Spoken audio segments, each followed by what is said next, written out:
नीम की बंदरवाल, ये गुणी पूर्णिमा का जो दिन रहता है, चैत्री नवरात्र जिस दिन प्रारंभ होते हैं, नया संवत्सर जिस दिन प्रारंभ होता है, उस दिन नीम के पत्ते की बंदरवाल लगती है, जो नवरात्रि के 9 दिन तक दरवाजे के बाहर लगी होती है, जिससे घर में कोई नई बीमारी प्रवेश नहीं करती, वो बीमारी बाहर निकल जाती है। इसको नीम के पत्ते की बंदरवाल। चौथे नंबर की होती है आम के पल्लव, आम के पत्ते, पीपल के पत्ते और नीम के पत्ते, इन तीनों की बंदरवाल। ये बंदरवाल दशहरे के दिन लगती है।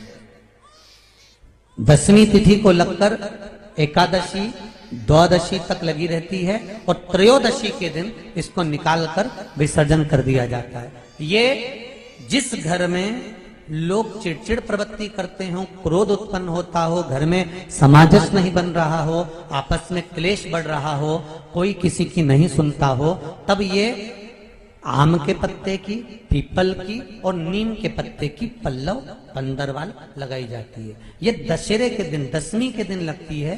10वीं, एकादशी, द्वादशी और त्रयोदशी के दिन इसको निकाल दिया जाता है। महाराज ये एक बंदरवाल, ये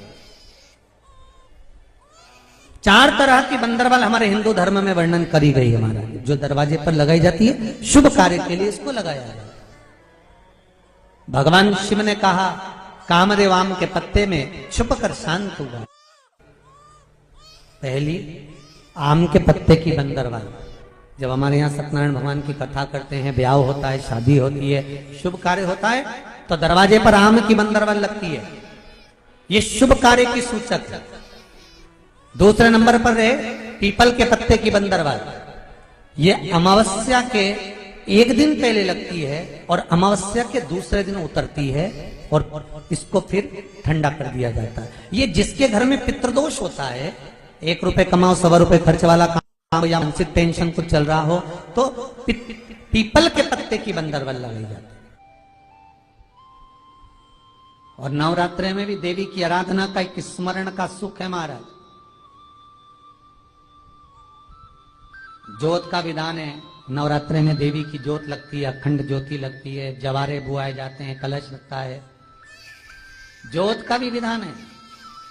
जिसके यहाँ दिया अखंड जलाया जाता है, अगर वो दिए की लो, दिए की बाती अगर दक्षिण दिशा की होती है, तो उसके घर में साल भर में एक घात जरूर होती है।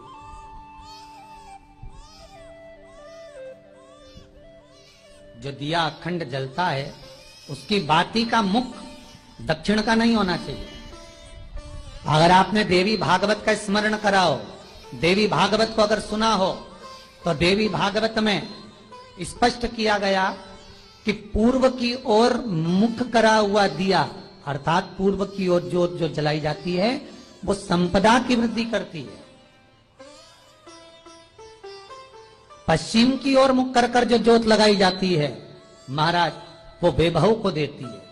और उत्तर की ओर जो मुख कर कर ज्योत जलाई जाती है, उत्तर की ओर जो ज्योत का मुख रहता है, वो आयु की वृद्धि करती है, घर में अकाल मौत को रोकती है।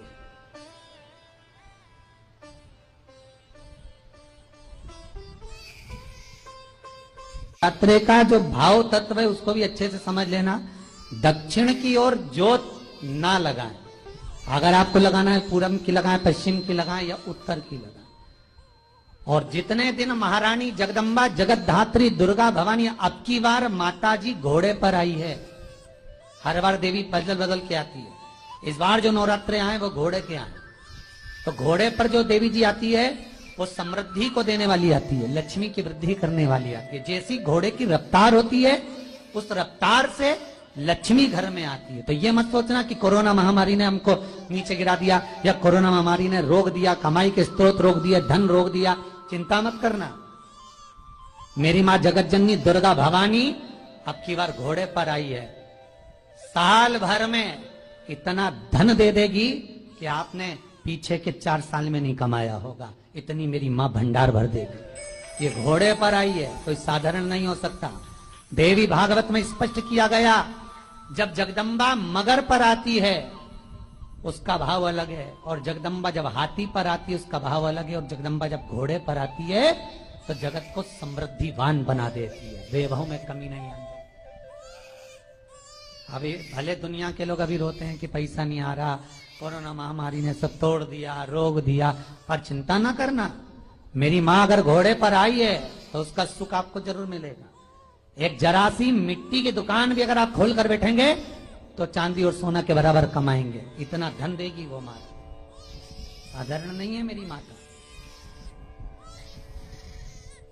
तात्विक सुख का आनंद देने वाले, लाभ तत्व प्रदान करना। और नवरात्र में भी अगर आपकी कोई कामना है, आपकी अगर इच्छा है, आपका मन है, तो जगत जननी की आराधना करो। पति और पत्नी में अगर क्लेश है तो जगदम्बा के मंदिर में मक्खन चढ़ाओ, प्रेम बढ़ जाएगा। आपको लगता है कि पति कोई अन्य स्त्री से लगा हुआ है या परिवार टूट रहा है, तलाक तक पहुंच गया है, तो माता के मंदिर में आप ध्वजा लगवाइए, उस ध्वजा पर मक्खन लगाकर लगवाइए, आपको लाभ मिलेगा।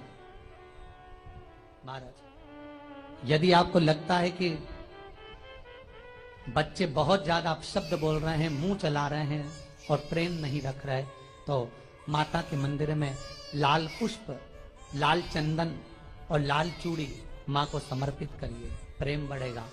बच्चा कभी आप जी से कम नहीं बोलेगा, प्रेम की भाषा निकलेगी। माँ जगतजननी की आराधना, जगदम्बा की उपासना। नवरात्रे में 9 दिन में से कोई एक दिन ऐसा ले लो जिस दिन कन्याओं का भोजन कराओ, साथ में उनको लाल चुनरी ओढ़ाओ या कोई लाल वस्त्र, लाल पूजन की सामग्री उनको दो, सुख मिलेगा, आनंद आएगा।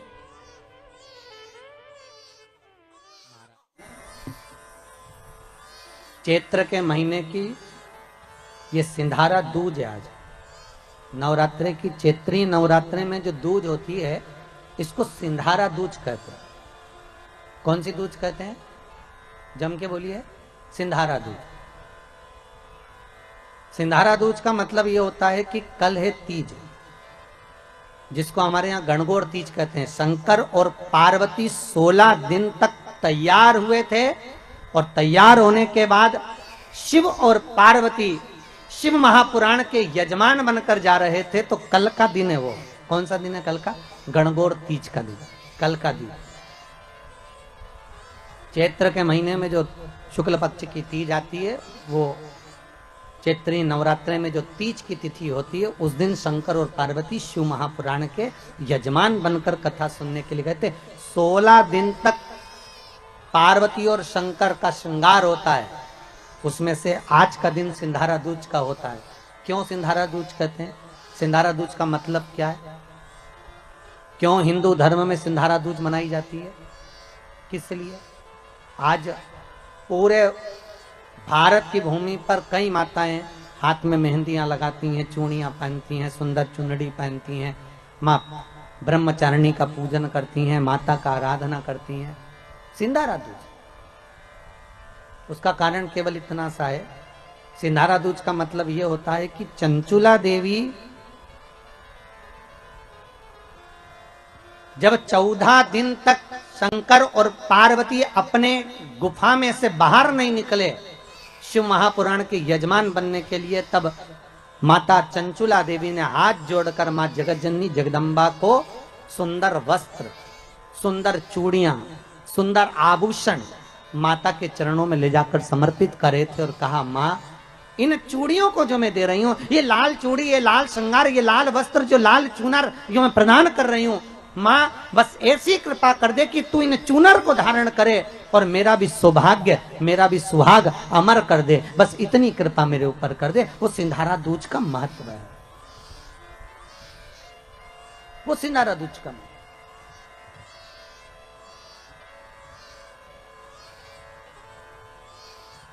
आज भारत की भूमि की सभी माताओं को सिंधारा दूज का बहुत बहुत बधाई।